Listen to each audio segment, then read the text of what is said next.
ॐ वेदान्तार्थप्रकाशेन जगदान्ध्यनिवारकान् सर्वाचार्याग्रगण्यान् वन्दे शङ्करदेशिकान् परवाक्यरसाभिज्ञान् सज्जनान् ब्रह्मवित्तमान् निन्दासूयादिरहितान् प्रणमामि महत्तमान्। मार्गं ते सम्प्रवक्ष्यामि विद्यारण्यप्रकाशितम् सम्यग्नाहं विजानामि यथामति वदामि ते।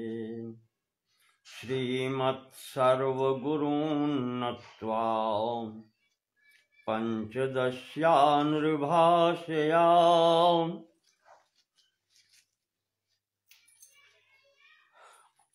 श्रीमत्सर्वगुरून् नत्वा पञ्चदश्यानुभाषया कुर्वे द्वैतविवेकस्य व्याख्यां तत्त्वप्रकाशिकाम्।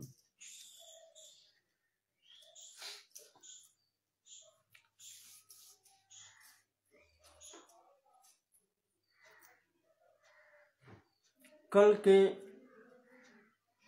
प्रसंग में नेट बाधा के कारण व्यवधान उत्पन्न हो गया। इसी कारण से कुछ भाषा में भी गड़बड़ी हो गई, इसी कारण बंद कर दिया तुरंत। आज पुनः वहीं से प्रारंभ करते हैं जहां पर छोड़ा था।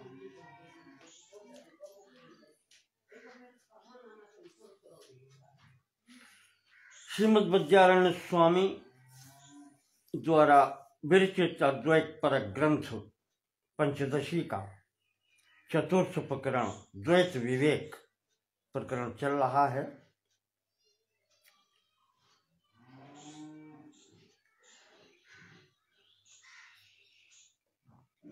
जहां पर दो प्रकार की सृष्टियों का द्वैत, एक ईश्वर द्वारा निर्मित और एक जीव द्वारा निर्मित, इन का विवेक कैसे हो उस विषय में बात चल रही थी।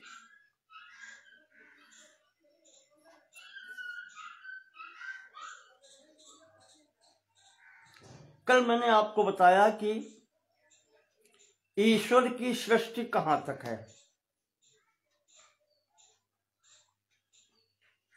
जो प्रथम प्रकरण में बतलाई थी वह उसी प्रकार से है।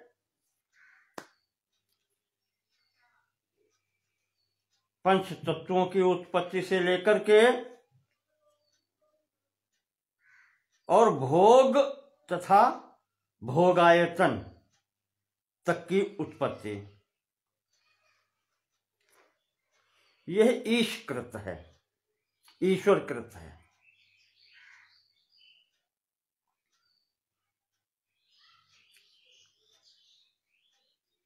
भोग और भोगायतन का तात्पर्य शरीर।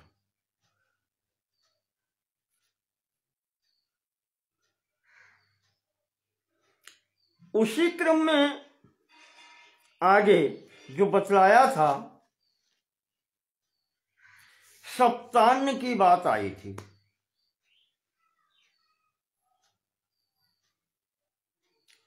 सप्तान्न ब्राह्मणे द्वैतम जीव सृष्टम प्रपंचितम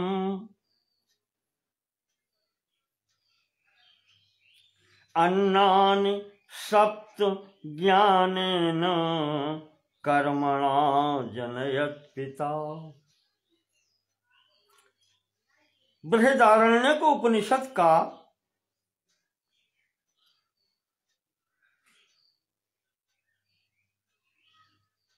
प्रथम अध्याय का 5वां ब्राह्मण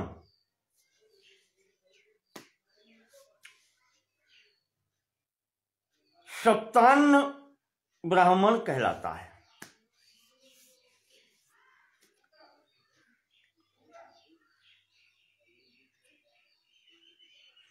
उसमें आया है प्रथम मंत्र में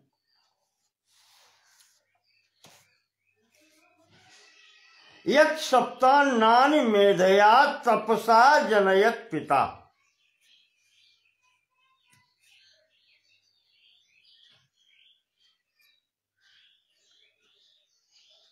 पिता अजनयत,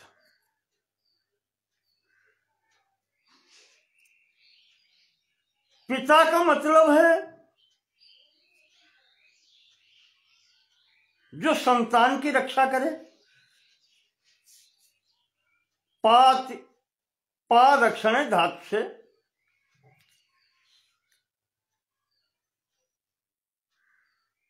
पिता और पति दोनों शब्दों की निष्पत्ति होती है।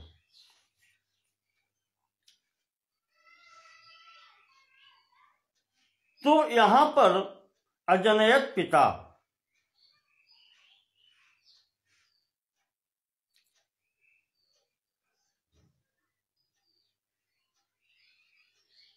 महाराज शंकराचार्य जी पिता को प्रजापति के रूप में लेते हैं, पर अगर आप यहां देखें प्रसंग का अनुकूल तो कह सकते हैं कि यह ईश्वर कृत सृष्टि ही है, क्योंकि भोग और भोगायतन, भोग ही यहां पर कह सकते हैं आप अन्न,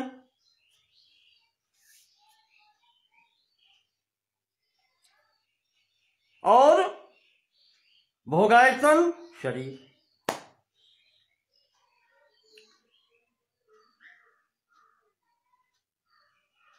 तो उस सप्तान्न में 7 प्रकार के अन्न बताए गए हैं। मंत्र कहता है बृहदारण्यक का, एकमस्य साधारणम द्वे देवान भाजयत। एक अन्न जो है प्रथम वो साधारण है। साधारण का तात्पर्य होता है सबके लिए, समस्त जीवों के लिए।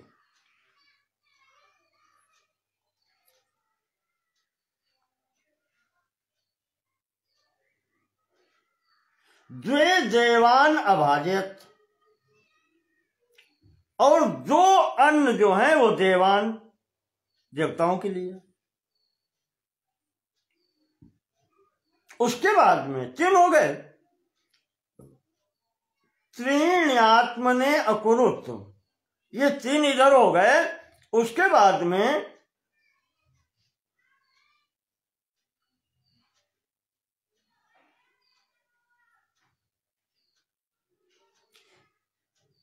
त्रीणि आत्मने अकुरुत, 3 पहले बता दिए। एकमस्य साधारणम द्वे देवान अभाजयत, 3 ये हो गए। 3 जो बाकी हैं त्रीणि आत्मने अकुरुत,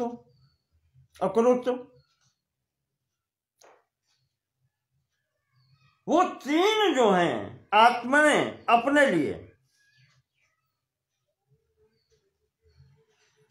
या कहें कि आत्मा के लिए, जीव के लिए।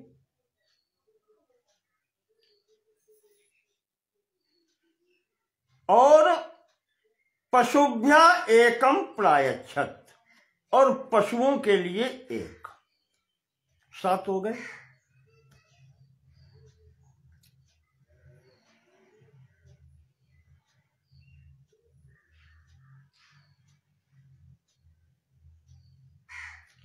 अब वही यहां पर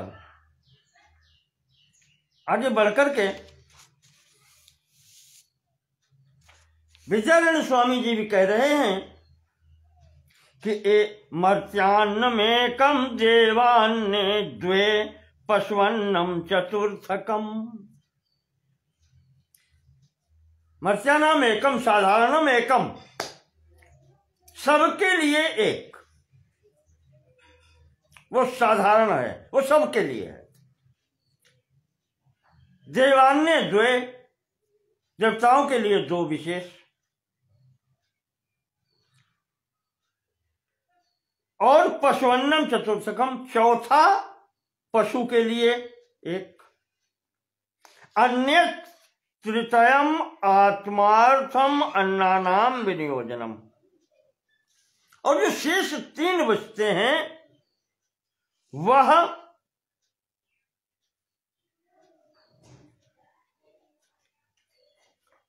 जीव के लिए है। और अजनयत पिता यानी इस सृष्टि में ये आते हैं। बृहदारण्य के द्वितीय, इसी पहले अध्याय के पंचम ब्राह्मण के द्वितीय मंत्र में इनका विवरण देते हैं। लंबा मंत्र है, उसी का विवरण विद्यारण्य स्वामी जी ने इसमें दे दिया है। यहां पर जो बृहदारण्यक में दिया है दूसरे मंत्र में, वो इस प्रकार से दिया है।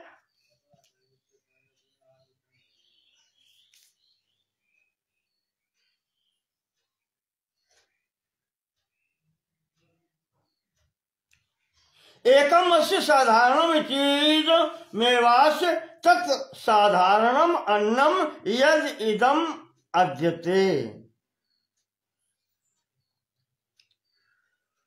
वो जो साधारण कहा जाता है, जो पहला अन्न सबके लिए नियुक्त किया है, यद इदम अद्यते, जो सबके द्वारा खाया जाता है, वो अन्न है प्रथम, जिसके लिए ब्रीहियादिकम दिया है।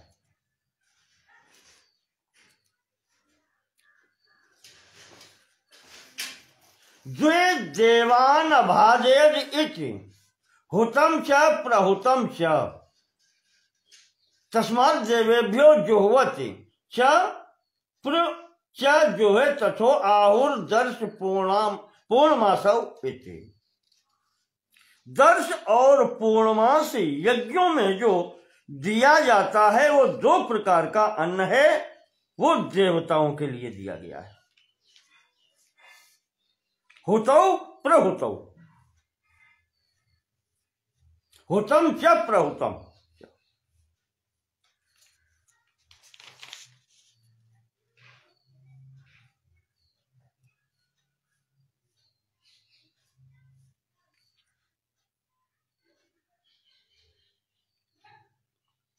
ठीक है। अब दोनों हैं दर्श और पूर्णमास के, तो ये दोनों देवताओं के लिए हैं।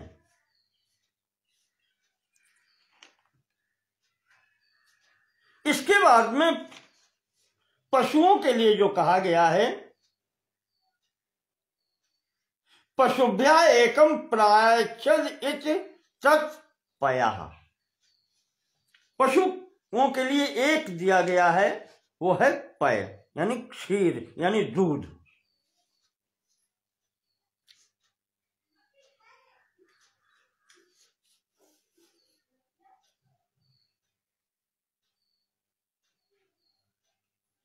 इसके बाद में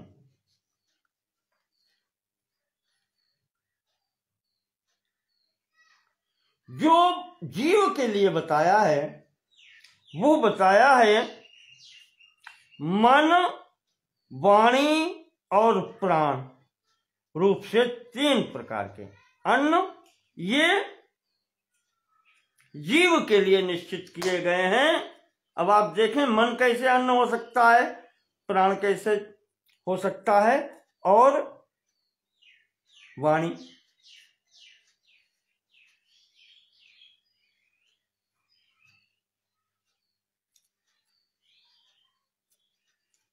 तो यहां पर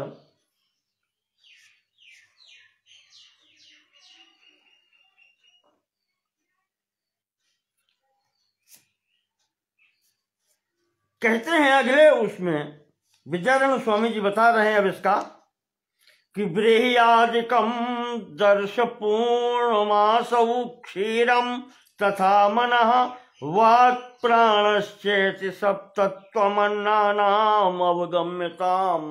सातों अन्न गिना दिए।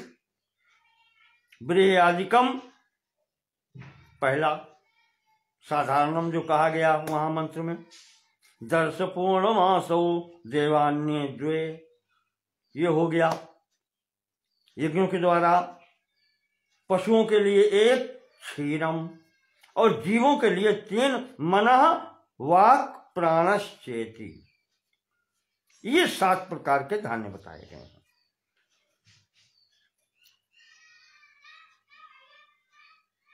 किसने बनाए? अजनयत पिता, पिता के द्वारा इनका निर्माण हुआ है। पर होता क्या है, जीव ने इनको भोग्य बना लिया। उत्पन्न उसके द्वारा है। आपको बताया था भोग और भोगायतन, भोग और शरीर उसके द्वारा निर्मित है। पर वो जो जीव है भोगायतन को अंतर्गत रहने वाला, कोश आदि से आवृत पंचकोशों से, उसने यहां पर युज जो परमात्मा ने बनाए हैं ये ईश्वर द्वारा निर्मित हैं, ईश्वर सृष्टि में है। ईशेन यद्यपि एतानि, यद्यपि यह ईश्वर, ईशेन यद्यपि एतानि निर्मितानि स्वरूपतः, स्वरूपतः इनका निर्माण ईश्वर ने किया है। ठीक है। पर वो जो अहम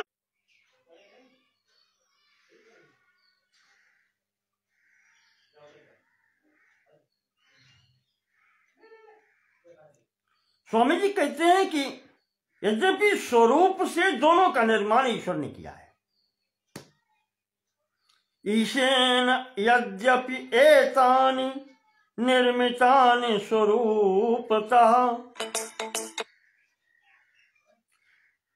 ईश्वर ने स्वरूपतः भोग और भोगायतन दोनों का निर्माण किया है। तो भोगों का निर्माण भी ईश्वर ने किया है। इन अन्नों का निर्माण स्वरूपतः, अन्न इसका निर्माण ईश्वर ने किया है, पिता ने किया है। अजनयत पिता, पिता वो जो पहले आया। तथापि ज्ञान कर्माभ्याम जीवोकार से तदन्नताम, स्वरूपतः ईशेन निर्मितानि, परंतु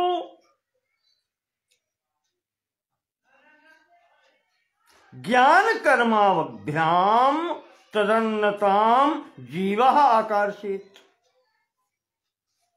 ज्ञान और कर्म के द्वारा, ज्ञान विचार और कर्मों के द्वारा तद अन्नताम जीव आकर्षित, उसको अन्न रूप में परिणित कर दिया, भोग्य रूप में स्वीकृत कर दिया जीव ने। यहां से जीव ने अपना अधिकार प्रारंभ कर दिया। भोगादि बनाए तो वो ईश्वर के द्वारा आए हैं, पिता के, अजनयत पिता। पर यहां पर भोग्य जो है वो सृष्टि है इस जीव की।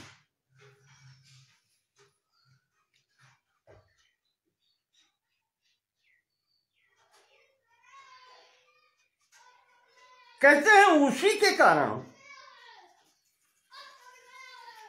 साधारण से लेकर बृहयादिक से लेकर के और प्राण तक के जितने भी अन्न हैं, सातों अन्न, ये उसने सब अपने अधीन कर लिए।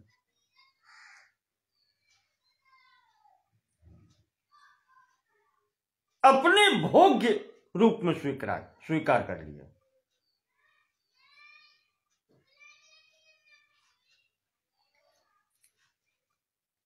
अब कैसे हुआ?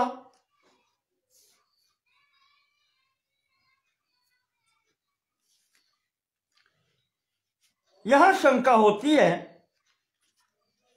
कि ईश कार्यम जीव भोग्यम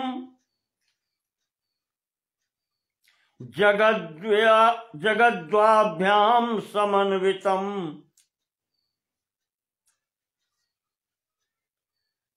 ईश्वर कृत पर जीव का भोग्य, दो प्रकार की स्थिति बन गई। और ये समस्त जगत प्रपंच इन दो ही प्रकार में आ जाता है, ईश्वर कृत और जीव का भोग्य। ईश कार्यम जीव भोग्यम जगद्वाभ्याम समन्वितम। ये संपूर्ण सृष्टि में ये दो ही प्रकार की चीजें देखी जाती हैं। कैसे? स्वामी जी कहते हैं कि पितृजन्या भर्तृभोग्या यथा योषित तथेष्यता।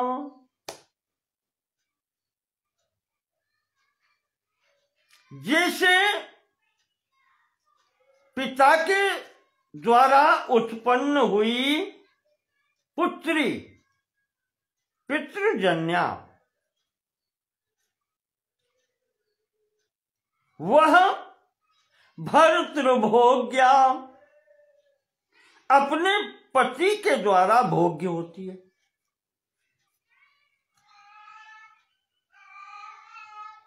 उत्पत्ति है पिता के द्वारा और भर्तृभोग्या जीव ने अपने भोग्य स्वरूप में ग्रहण कर ली। बिल्कुल इसी प्रकार से आप समस्त अन्नों के लिए समझें। स्वामी जी कहते हैं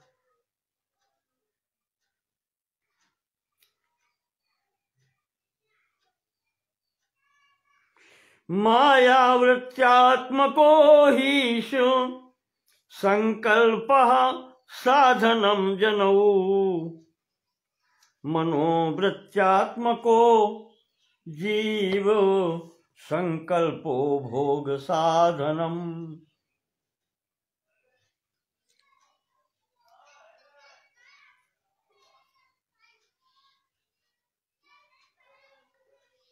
ये क्यों होता है? स्वामी जी कहते हैं कि मायावृत्त्यात्मको ही ईश संकल्प साधनम जनो। जब ईश्वर माया शक्ति अपनी शक्ति के द्वारा इस सृष्टि का संकल्प करता है, विचार करता है,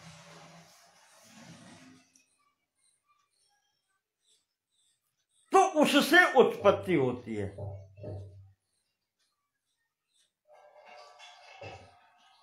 उसका संकल्प ही उत्पत्ति का साधन है।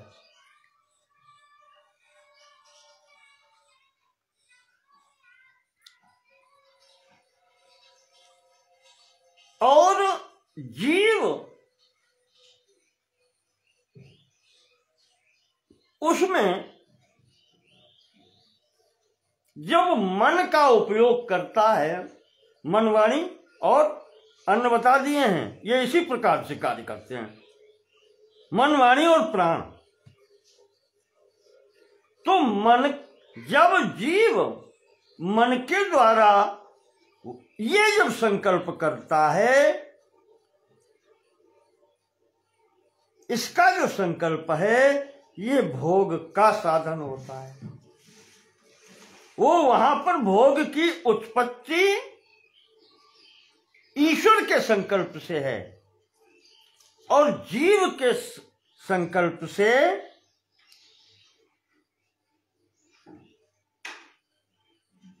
भोग का साधन ये बन जाता है। वो उत्पत्ति का साधन और जीव के द्वारा भोग का साधन, बस इतना ही अंतर है।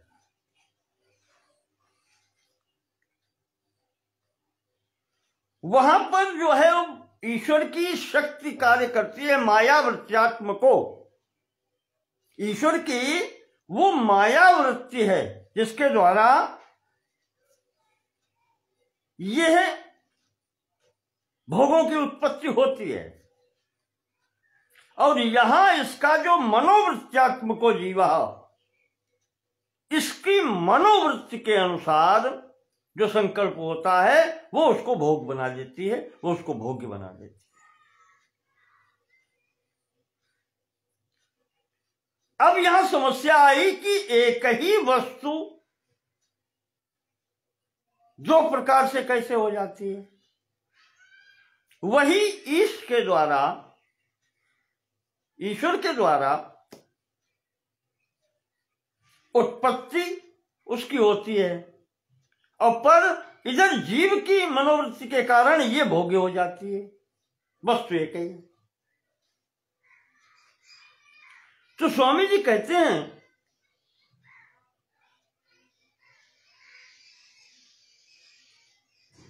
संसार में बहुत सी चीजें ऐसे देखी जाती हैं कि एक ही वस्तु के रूप में विभिन्न व्यक्तियों के अलग अलग विचार हो जाते हैं।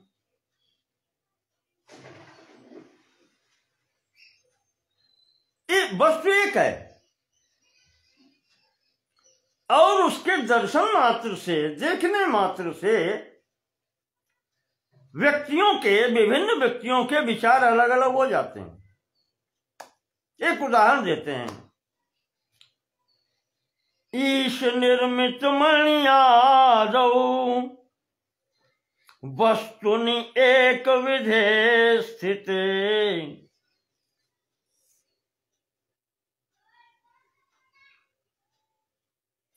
ईश निर्मित मणि आदौ, मणि कीमती पत्थर, हीरा पन्ना जवाहरात जो भी समझो उसे आप,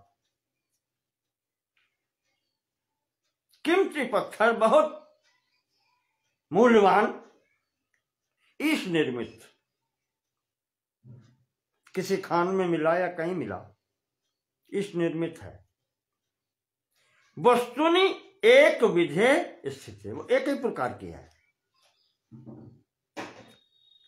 तो भोक्तृधि वृत्ति नानात्वात्,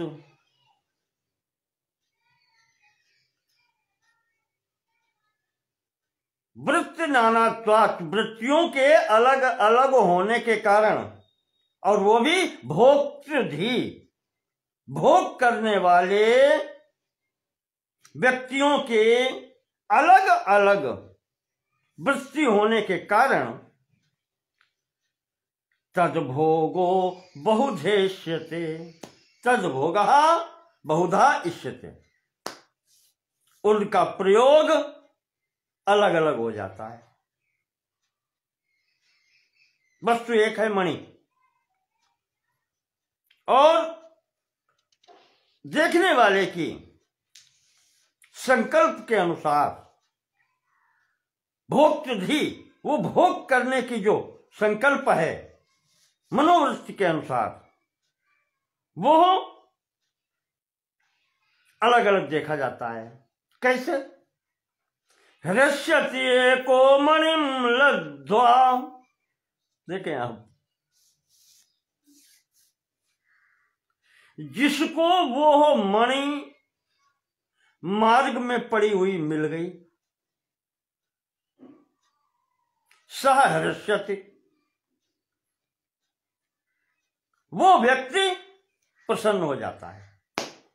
हृष्यति एको मणिम लब्ध्वा, मणि को प्राप्त करके एक व्यक्ति तो प्रसन्न हो जाता है। अब अगला व्यक्ति दूर से देख रहा है,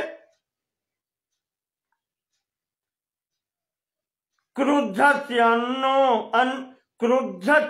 अन्यो ह्यलाभता। वो वहां से दूर से खड़ा हुआ उस व्यक्ति को देख रहा है जिसको मणि मिल गई। तो जिसको मिल गई वो प्रसन्न हो गया, और वो जो दूर से देख रहा है इसको क्रुद्धति उसे क्रोध आ गया। ये प्रसन्न हुआ, उस देखने वाले को क्रोध आ गया। क्यों? ही अलाभता, कि मुझे क्यों नहीं मिली।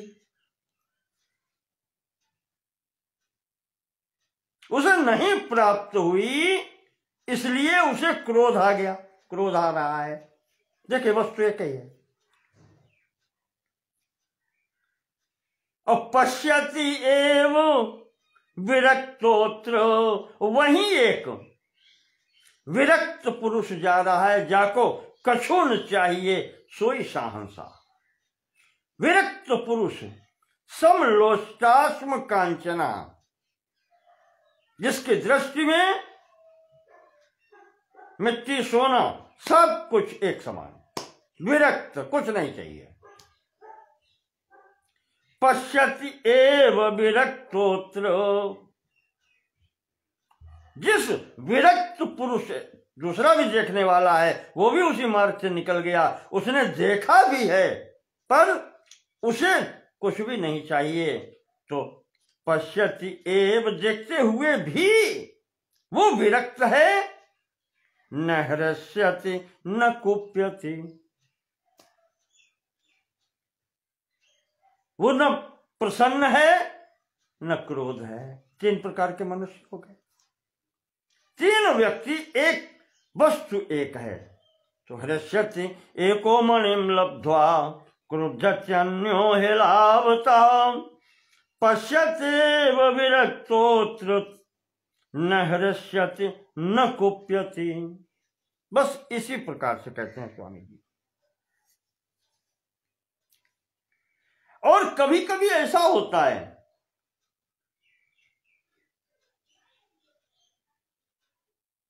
कि आकार भेद हो जाता है। वाह, यहां तो ये वस्तुगत दिखा दिया, मणि वही है।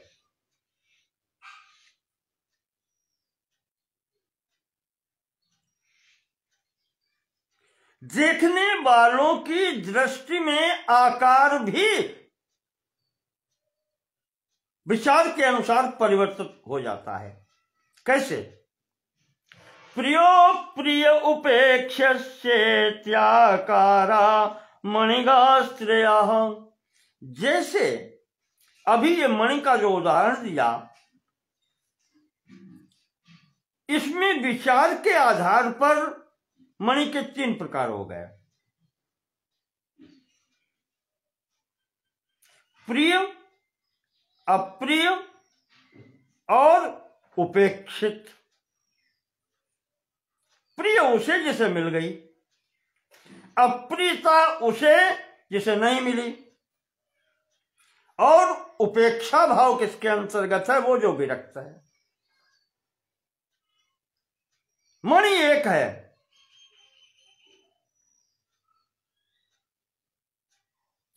ये सब तीनों गुण अब उस मणि के अंदर ही तो आप कल्पना करेंगे।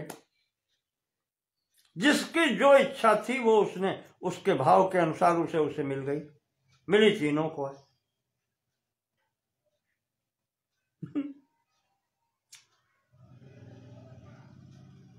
जिसको नहीं मिली उसके लिए अप्रिय, क्रोधित होकर के फिर जब नहीं मिली तो होगा जाने दो, अप्रिय। जिसको मिल गई उसके लिए प्रिय, और विरक्त के लिए उपेक्षित, कोई अपेक्षा नहीं।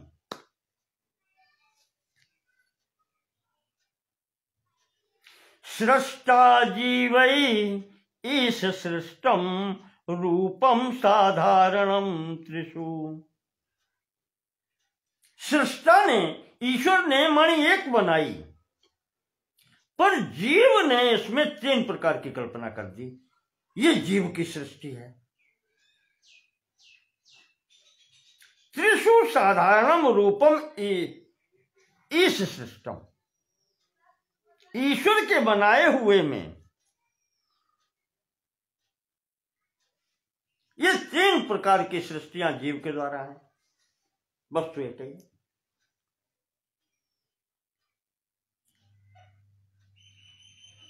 तो इनका सृष्टा जीव हो गया। एक उदाहरण और देते हैं, बड़ा अच्छा उदाहरण है। भार्या, व्यवहारिक उदाहरण देते हैं, वो भी दिया व्यवहारिक, और ये गृहस्थ के लिए भी व्यवहारिक देते हैं। घर के अंदर भार्या स्नुषा ननांदा च याता माते अनेकधा प्रतियोग धियायोषिदु भिद्यते न स्वरूपतः।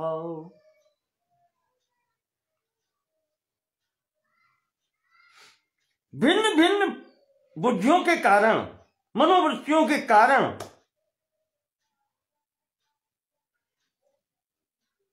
हमारे घर में योषित स्त्री, एक स्त्री है मेरे घर में,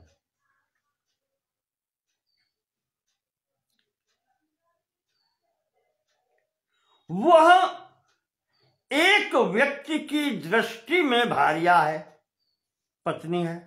देखें आप, एक ही स्त्री को कितने लोग विभिन्न दृष्टि से देख रहे हैं। भार्या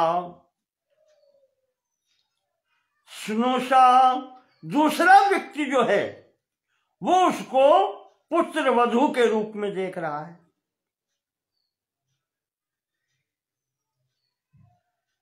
उसके संकल्प में वो पुत्र वधू है। ननांदा च, तीसरा व्यक्तित्व है, वो उसी योषित को, उसी स्त्री को ननद कहता है, पति की बहन, पति की बहन। दूसरी स्त्री जो है वो उसको ननद के रूप में जानती है।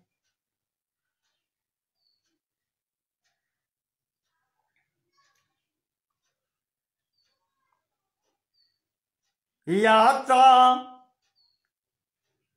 याता कहते हैं देवरानी जेठानी टाइप का। इसे जानते हैं, पति के छोटे भाई की पत्नी या बड़े भाई की पत्नी, ये कहलाती है याता। कोई व्यक्ति अपनी पत्नी कहता है, एक व्यक्ति अपनी पुत्र वधू कहता है, परिवार में एक स्त्री उसे ननद कहती है, एक स्त्री उसको याता यानी देवरानी कहती है, और कोई उसको माता कहता है, माते थी, माता इति।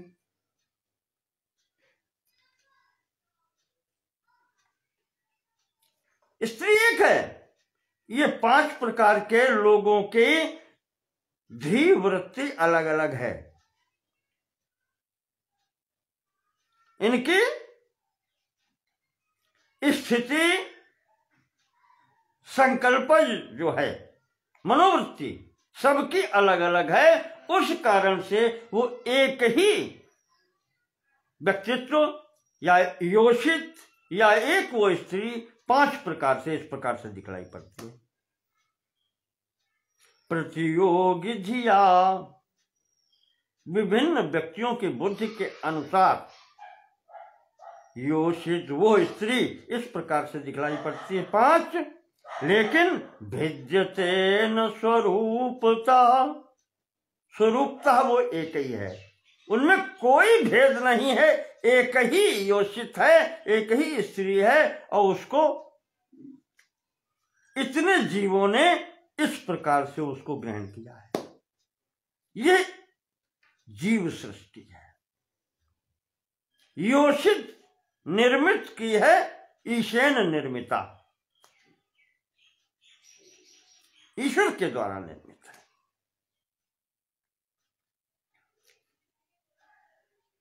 शरीर वही रहता है, परंतु वही विभिन्न जीवों के द्वारा अनेक नामों से संबोधित होने लगती है।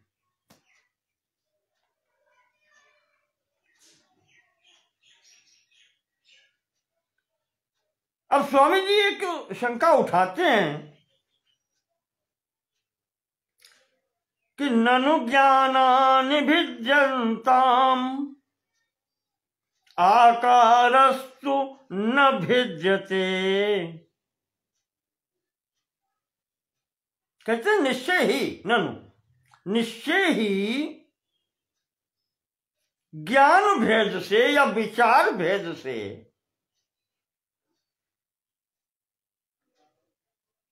आकार में कोई भेद नहीं हुआ।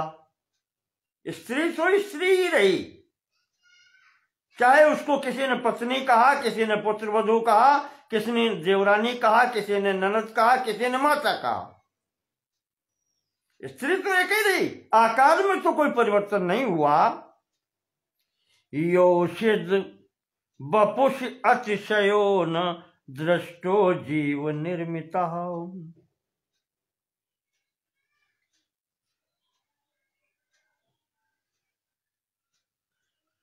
तो शंका ये उठाते हैं कि फिर ये ईश्वर के द्वारा जो निर्मित स्त्री है, इसमें विशेषता जीव के द्वारा क्या हो गई?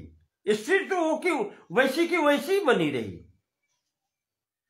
इसमें जीव की सृष्टि कहां है?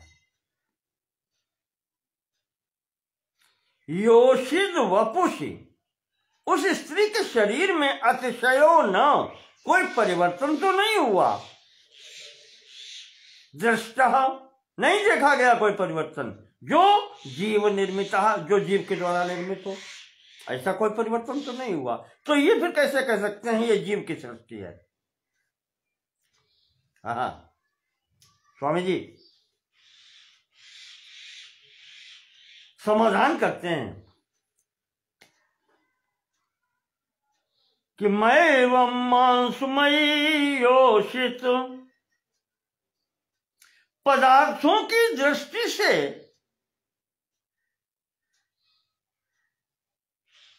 वो योषित, वो स्त्री मांसमयी, ये स्थूल शरीर है, अस्थि मांस रक्त मेदादि से बना हुआ शरीर,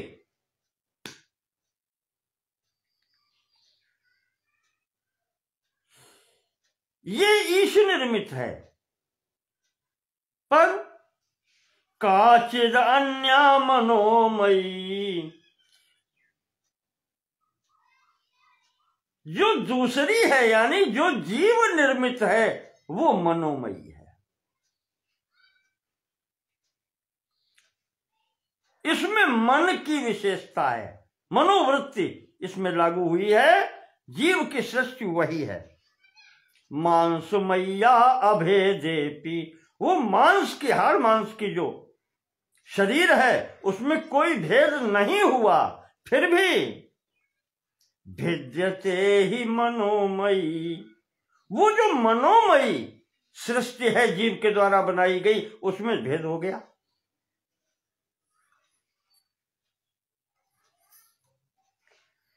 जो पत्नी कह रहा है उसे अपनी पत्नी दिखाई पड़ रही है, भोग्या, भर्ष भोग्या।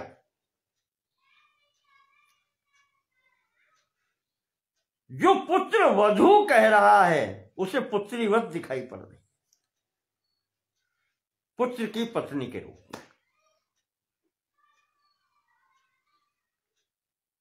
जो ननद कह रही है उसे अपने पति की बहन के रूप में दिखाई पड़ रही।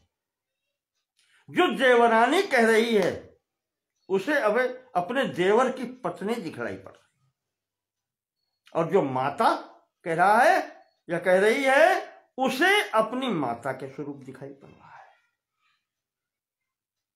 सबके वो योषित मूर्ति, योषित बपुहु, सबके मनोमयी जो आकार है वो सबके लिए भिन्न भिन्न है।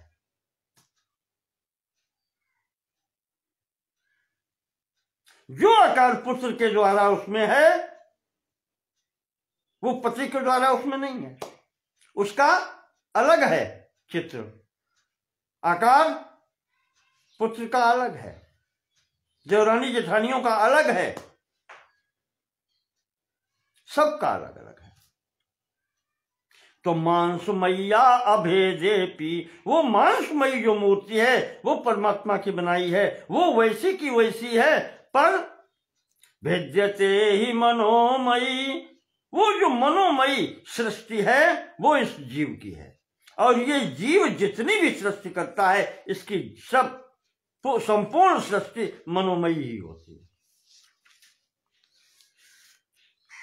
भ्रांति स्वप्न मनोराज्य स्मृति ही वस्तु मनोमयम, ये अनुभव की चीज है। हर आदमी अपना अनुभव करना, हर व्यक्ति अनुभव कर सकता है। स्वामी जी बाहर से नहीं बता रहे कुछ, आप अपने स्वयं से अनुभव कीजिए, अनुभव करके तब आप विचार करें इस पर। भ्रांति स्वप्न मनोराज्य, ये जो जीव है ये क्या सोचता है? या तो इसे कहीं भ्रम होगा, भ्रांति, भ्रम में घूमेगा, भ्रम कुछ का कुछ, यहां स्थिरता नहीं होती, रस्सी है कि सांप है, या तो ऐसी स्थिति होगी। स्वप्न, जैसे स्वप्न अवस्था में देखता है, ये आया, ये गया, ये किया, वो अवस्था। और मनोराज्य स्मृति ही, उस जो कुछ भी है ये स्मृति, स्मृति में क्या पहले कहीं देखा था अब वो फिर ध्यान में आ रहा है। ऐसी वस्तु देखी थी वो मिल जाए। देखें आप, ये सब जितनी भी स्थितियां हैं ये सब मनोमयी हैं, मन के द्वारा ही संकल्पित हैं सब। चाहे स्वप्न की स्थिति हो और चाहे भ्रांति वाली स्थिति हो, ये जितनी भी कल्पनाएं हैं, ये संकल्प विकल्प, ये सब मनोराज्य हैं, मन के द्वारा ही ये सब चल रहे हैं। ये स्मृति जो भी है, जागरण मानेन में अस्य न मनोमयते तिचो।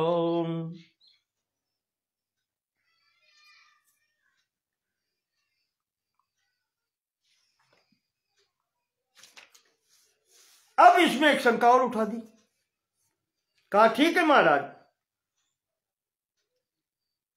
ये सब स्थितियां हैं, चलो मान लिया मनोमय हैं, बनी रहे मनोमय, पर जागृत में आपने स्वप्न की स्थिति बता दी, भ्रम की स्थिति बता दी, स्मृति की लेकिन अभी हम बैठे हैं जो सामने देख रहे हैं, जागरण मानेन में अस्य न मनोमयते तिचो। मैं जाग रहा हूं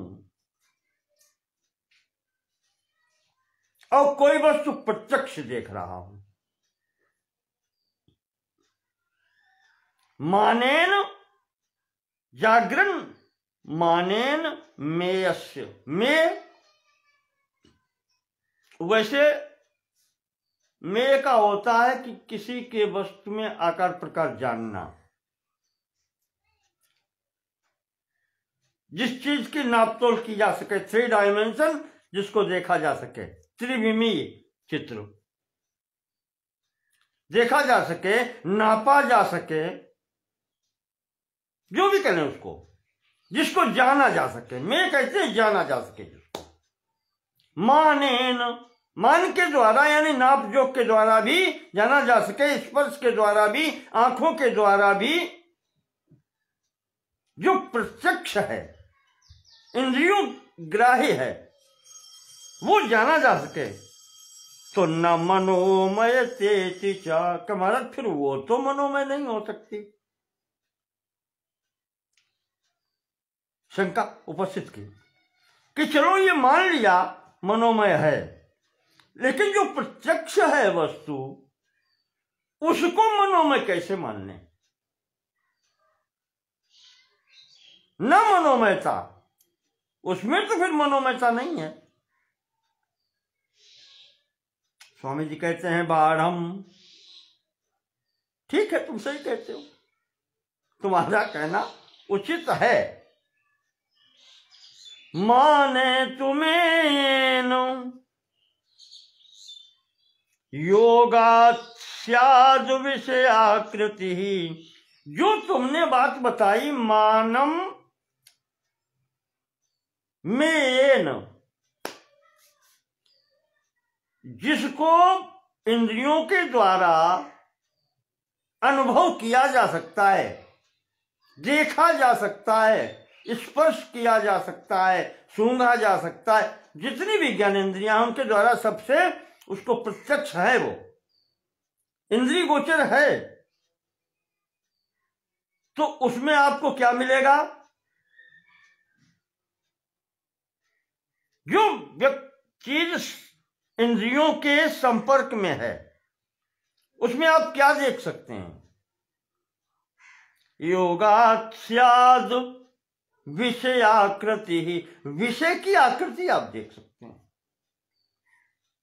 आंख से आकृति देख सकते हैं, नाक से गंध सूंघ सकते हैं, कान से वाणी सुन सकते हैं, इंद्रियों से उतने जो कर सकते हैं। भाष्यवार्तिकाराभ्याम अयम अर्थ उदीरिता। अब यहां पर अपने महापुरुष का नाम लेते हैं। स्वामी जी, विद्यानंद स्वामी जी अपने पूर्व गुरुओं का नाम लेते हैं, अपने गुरुजनों का स्मरण करते हैं, कहते हैं कि इस बात का स्पष्टीकरण भाष्य वार्तिक काराभ्याम, भाष्यकार, भाष्य किसने किए हैं? आदि गुरु शंकराचार्य ने। ब्रह्म सूत्र जो वेदांतिक ग्रंथ है, उस पर भी भाष्य उनका है, उपनिषदों पर भी उनके भाष्य हैं।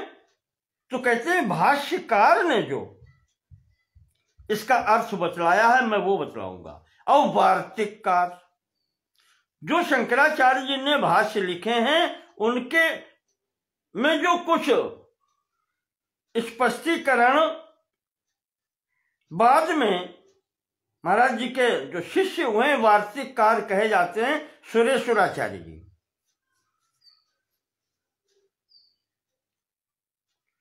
और संभवतः जहां तक मुझे स्मृति है, ये सुरेश्वराचार्य जी श्रृंगेरी के प्रथम शंकराचार्य हैं, श्रृंगेरी पीठ के। और ये पूर्वाश्रम में यही मंडन मिश्र हैं।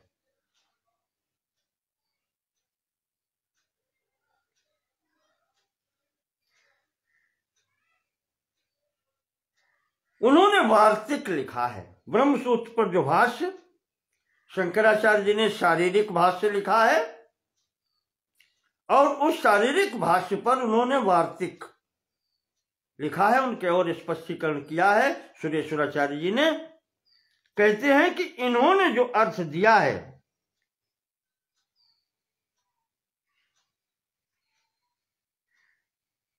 वो यही बतलाया है कि इंद्रियों के संयोग से जो ज्ञान प्राप्त होता है प्रत्यक्ष का, वो आकार प्राप्त होता है।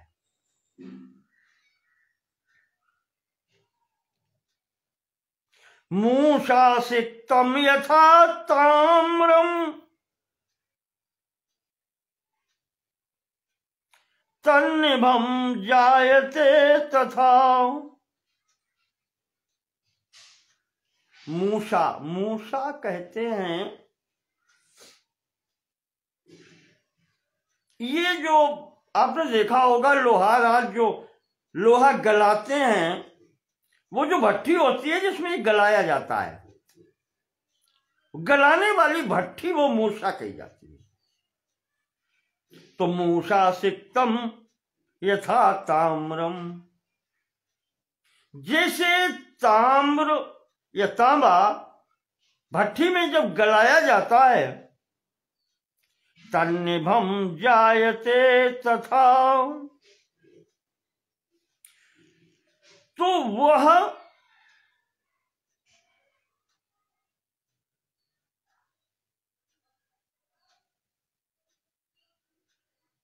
यथा ताम्रम मूषा सिक्तम तन्निभम जायते। तो फिर मूषा का तात्पर्य फिर वो भट्टी नहीं, फिर वो सांचा हो गया। तन्निभम जायते, जब वो गला हुआ तांबा किसी सांचे में डाला जाता है तो वो जो सांचे के आकार का है उस आकार का हो जाता है।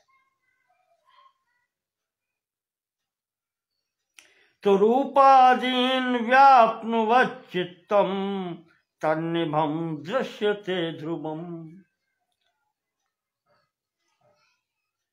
उसी प्रकार से वो मन संकल्प विकल्प रूप से जो उसकी वृत्तियां चित्त वृत्तियां होती हैं,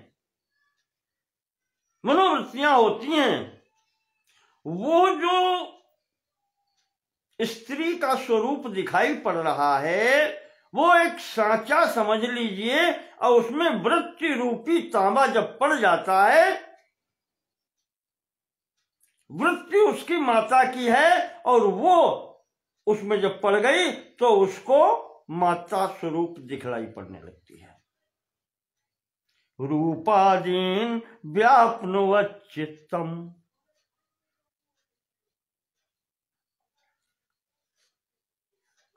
वो चित्त ही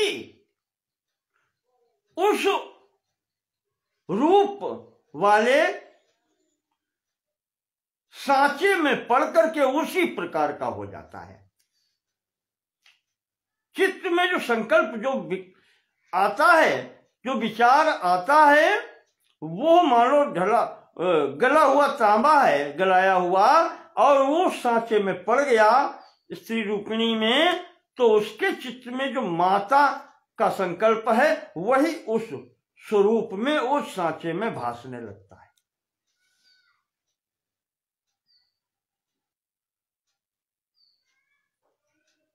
इस प्रकार से आकार मांस मैया अभेदेपी, और वो मनोमयी हो जाती। भेद्यते तुम मनोमयी, आकार एक रहने से और ये मनोमय दिखने लगती है। कहते हैं इस प्रकार से होता है। ये आचार्य शंकराचार्य जी ने, सुरेश्वराचार्य जी ने, भाष्यकार और वार्तिककार ने ये स्पष्टीकरण दिया है इसका।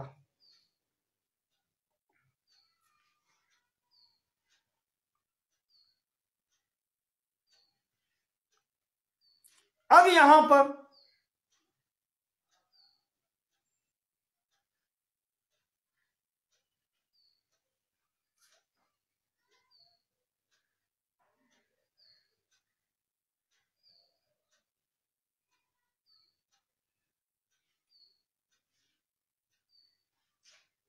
वो बहुत महीन करते हैं।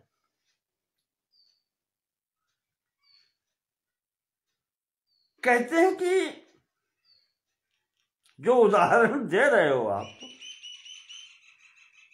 तांबा तो एक भौतिक वस्तु है, उसको गलाया गया, सांचे में डाला गया, सांचा भी भौतिक वस्तु है। पर ये चित्त तो, जो चित्त है व्यक्ति का, जिसको आपने बताया कि उसकी चित्त वृत्ति जो है वो उसी प्रकार कार्य करती है, कहा ये समानता कैसे हो सकती है? चित्त कोई धातु थोड़ा ही है।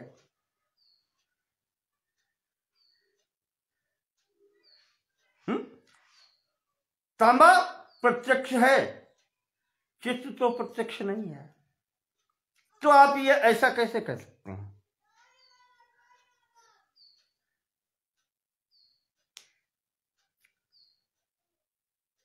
स्वामी जी कहते हैं कि जैसे व्यंजको वा यथा लोको व्यंग्यस्याकारतामियात्,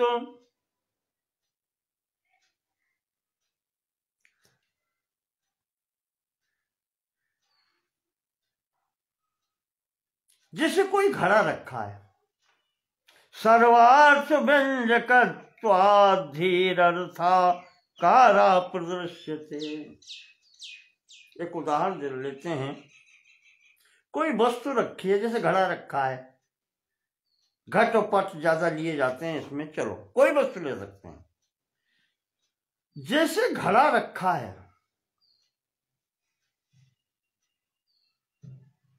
और यहां पर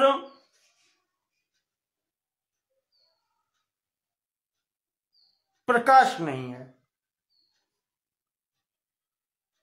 अंधेरा है,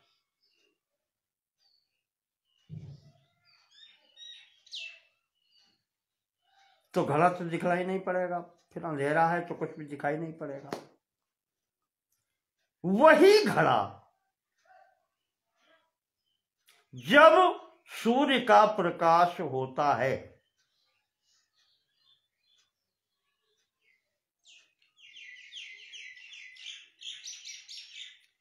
सूर्य का प्रकाश होने पर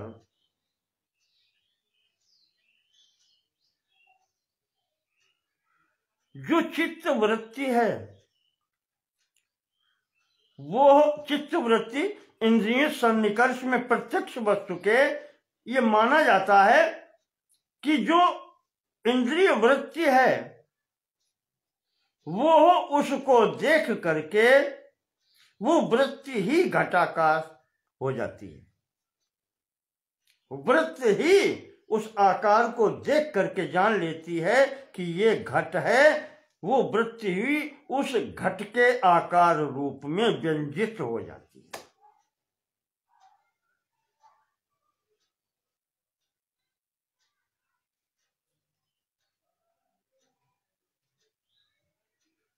इसी प्रकार से स्वामी जी कहते हैं,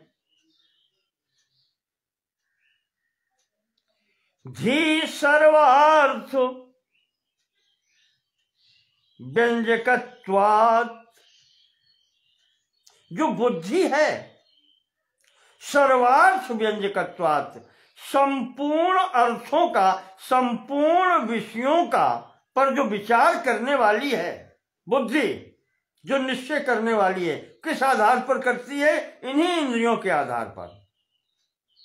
बुद्धि इसलिए कहते हैं कि मन की स्थिति इंद्रियों के साथ तक है, और वो भ्रमात्मक भी हो सकती है, संकल्प विकल्प युक्त रहती है। बुद्धि जहां पर ये सब स्थिरता आ जाती है, विचार में, ज्ञान में स्थिरता जहां आ जाती है, वो स्थिति जो है वो बुद्धि की है, वो बुद्धि ज्ञान स्वरूप है। और कहते हैं कि सर्वार्थ व्यंजकत्वात्, ये संपूर्ण ज्ञान को जानने वाली है। वहां जब स्थिति ये पहुंचती है तो बिल्कुल वो बुद्धि कहते हैं जैसे इंद्रिय सन्निकर्ष से घटाकार आकार उसका प्रकाशित हो जाता है, ज्ञान हो जाता है। उसी प्रकार से इस बुद्धि के द्वारा भी उसका संपूर्ण प्रकार का उसका ज्ञान हो जाता है। ये इसका स्पष्टीकरण है।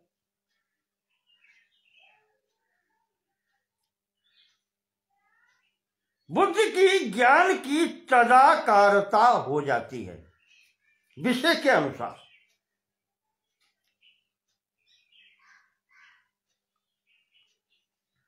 मातुर्मानाभिनिष्पत्तिर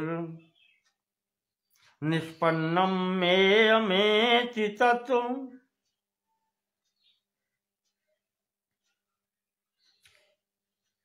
कहते हैं कि मातु जो ज्ञाता है, ज्ञान करने वाला है, उसके चित्त के अनुसार मानाभिनिष्पत्ति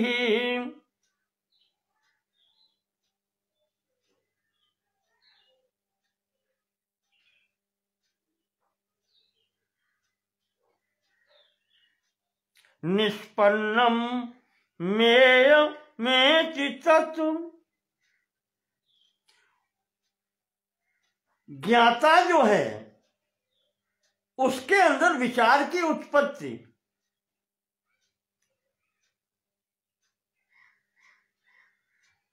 मान की उत्पत्ति, माता, ज्ञाता को माता कहा है। यहां पर माता कहते हैं जो उसको जानना चाहता है,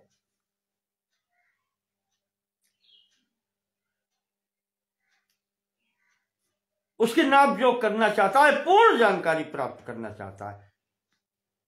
किसकी? मेय की। मेय आपने शब्द सुना होगा, हम लोग हाई स्कूल में पढ़ाते हैं गणित में, प्रमेय। प्रमेय क्या होता है? कोई वस्तु के जिसके विषय में जानना हो, कोई विचार जिसके विषय में जानना हो, वही यहां पर मेय कहा है।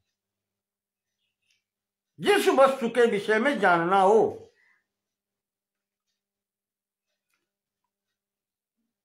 मातुः प्रमातुः, प्रमाणित करने वाला, यानी जो ज्ञान प्राप्त करने वाला है प्रमाणों के द्वारा।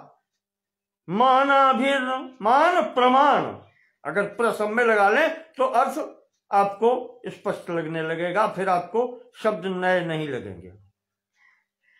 वो प्रमाता जो ज्ञान प्राप्त करना चाहता है, जो प्रमाणित करना चाहता है, कि वो जो प्रमाण उपस्थित करता है उसके जानने के लिए। प्रमाण यही है जो अलग अलग इंद्रियां दे रही हैं, इसको सब एकत्रित करता है। तो मैं जो वस्तु है जिसके विषय में जानना है उसका ज्ञान होता है, और इस प्रकार से वो मैं प्राप्त होता है, या मैं के विषय में ज्ञान प्राप्त होता है। मेयाभिसंगतम तच्चु, उस मैं की संगति से जब वो प्राप्ति उसकी होती है, मेयाभिसंगतम तच्च मेयाभत्वम प्रपद्यते। वो चित्त की जो उसकी वृत्ति है, उसकी बुद्धि की वृत्ति है, वो बिल्कुल मैं की भांति ही उसको ग्रहण हो जाती है।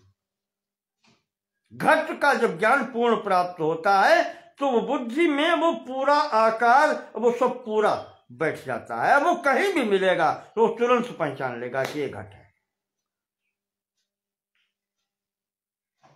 सब प्रकार से कंप्लीट पूरा ज्ञान उसको हो जाता है, संपूर्ण ज्ञानेंद्रियों के द्वारा जो कुछ भी उसका हुआ है, नाक कान आंख रसना त्वचा, सबके द्वारा जो ज्ञान उसके प्राप्त हुआ है घट के बारे में, वो पूरा का पूरा उसका मनोमयी मेय की स्थिति जो बन जाती है वो उसके अंतर्गत आ जाती है, और वो अब वो जान लेता है। तो इसी को कहते हैं मेयाभत्वम। मेयाभ हो गया, बिल्कुल जो बुद्धि है, जो विचार है, उस वस्तु के साथ में तदाकारित हो गया, तदाकार हो गया उसका।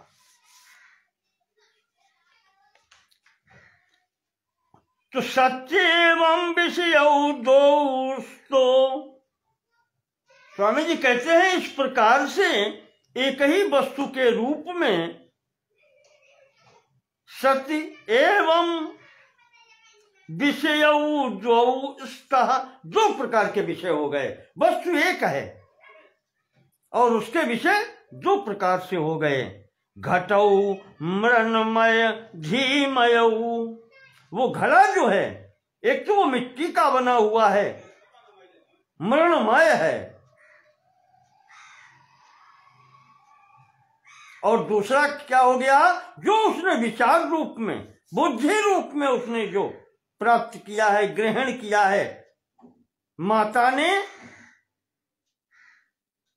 मान के द्वारा में जो ग्रहण किया है वो आकारता, धी बुद्धि की आकारता, तदाकारता, वो मनोमयी,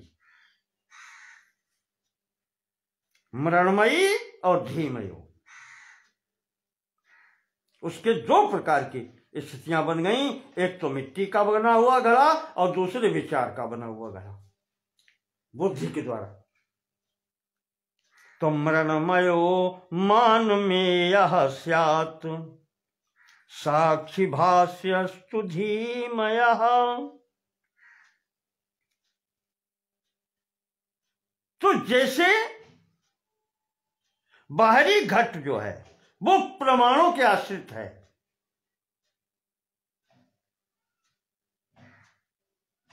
वह मृण्मयो मान में यह स्यात्, वो प्रमाणों के आश्रित है कि हाँ ऐसा होता है, इस कारण से ये घट है, मिट्टी का बना हुआ है। और साक्षी भाष्यस्तु धीमयः, और जो बुद्धि के द्वारा, बुद्धि में ज्ञान के द्वारा जो ग्रहण हुआ है वो साक्षी भाष्य, वो साक्षी भाष्य है। वो जो जैसे मैं, इसके अंदर जो साक्षी है, जो देखने वाला है, उसके द्वारा वो भाषित है, क्योंकि विचार तो वहीं रुकेगा, विचार वहीं रुकेगा, वो विचार स्वरूप है, चित स्वरूप, संबित स्वरूप, कहा है ज्ञान स्वरूप। ज्ञान स्वरूपता तो वहीं ठहरेगी, ज्ञान स्वरूपता में ही ज्ञान वहीं ठहरेगा।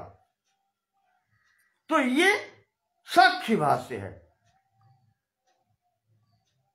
वही जो साक्षी भाष्य है, जो अंदर ग्रहण किया जाता है। घड़ा तो बाहर है, प्रत्यक्ष हो गया, वो बाहर है, लेकिन जो अंदर ग्रहण किया जाता है ज्ञान स्वरूप में, घट का ज्ञान हो गया, वो ज्ञान स्वरूप, वो जो स्थिति है वो मनोमयी मूर्ति है। इस प्रकार से ये लिया गया है। अन्वय व्यतिरेकाभ्याम धीमयो जीव बंध कृत, बस इसी कारण जीव का बंधन होता है, इस मनोमयी सृष्टि के कारण। किसी घट देखा, उसने अंदर बैठा लिया, ये जल भरने के कार्य देगा, भोग्य हो गया, ईश निर्मित, अभोग्य उसका हो गया कि जल भरने का कार्य देगा। अब हम पिएंगे तो जल भरने का कार्य देगा, तो ममता हो गई।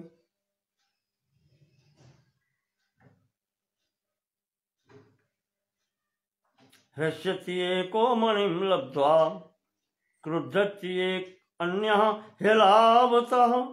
अब जिसे वो प्राप्त हो गया, प्रसन्न हो गया, प्राप्त हो गया, अच्छा ऐसा और मिल जाए और ले ले, काम देगा।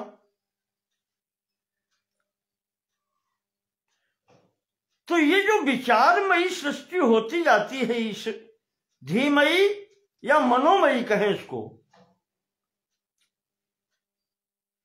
विचारमयी ज्ञानमयी या मनोमयी जो सृष्टि है इस जीव के द्वारा, सत्य अस्मिन सुख दुखे, इसी में सुख और दुखों का निवास होता है। सुख और दुखों का निवास इसी में होता है।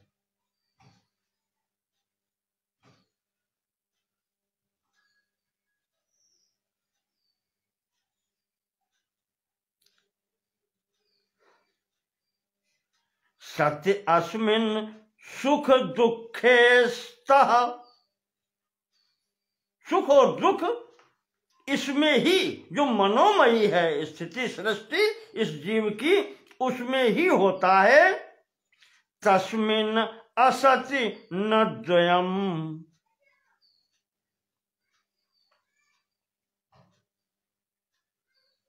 असति तस्मिन। अब कहते हैं कि वो ये दूसरी क्यों हो जाती है?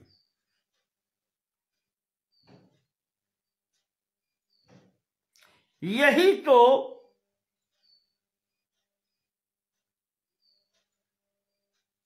जो मनोमयी सृष्टि की है इसने, यही असत्य है। असत्य तस्मिन, ये जो विचार उसका आया है, जो मनोमयी आकार उसने ग्रहण किया है, जो धीमयी बुद्धिमय आकार उसने जो ग्रहण किया है,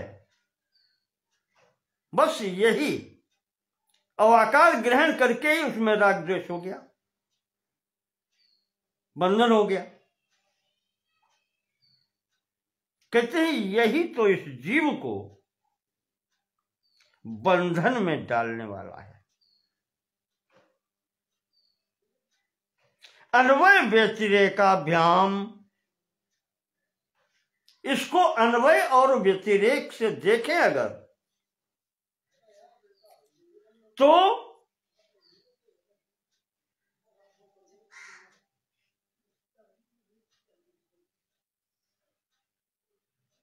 क्या देखें? वस्तु जो दिखाई पड़ रही है और उससे जो सुख दुख उत्पन्न हो रहे हैं, इनके लिए अन्वय और व्यतिरेक। मैंने कहा वस्तु है तो सुख दुख है, कारण क्या कहें उसको, वस्तु के कारण सुख दुख है। यानी कि वो जो विचार से दिखलाई पड़ रहा था वो कारण है, और ये उसका सुख दुख जो है उसका कार्य है। यानी जो सुख दुख हो रहा है इसका हेतु वो है जो मनोमयी आपने बनाई है वृत्ति, उसका कारण वो है। तो क्या करें कि वो मनोमयी वृत्ति बनाना छोड़ दीजिए आप, ये व्यतिरेक है। कारण को समाप्त कर दीजिए तो कार्य स्वतः समाप्त हो जाएगा, सुख दुख नहीं रहेंगे। तो वो कारण क्या है? जीव के द्वारा मनोमयी सृष्टि जो बनाई गई है उसको छोड़ना है। वो जो अगर ये जीव छोड़ दे सृष्टि करना, तो ये बंधन न बंधन है, और जब बंधन नहीं है तो मोक्ष का है, समस्त बंधनों से परे हो जाए। तो जीव को जो बंधन में डालने वाला है वो यही है, इसकी स्वयं की सृष्टि इसको बंधन में डालती है। आज इसको हम यहीं स्थगित करेंगे। अच्छा प्रसंग है, फिर इसको अगले खंड में और स्पष्टता होगी कि जीव ये मन कैसे बंधन में डालता है। यहां तक तो आ गए कि इसी के कारण बंधन है। ईश्वर कृत जो सृष्टि है उसमें कोई बंधन नहीं है, और कोई सुख दुख नहीं है। सुख दुख उसी में है जो यह जीव स्वयं सृष्टि करता है। जीव सृष्टि में ही सुख दुख है।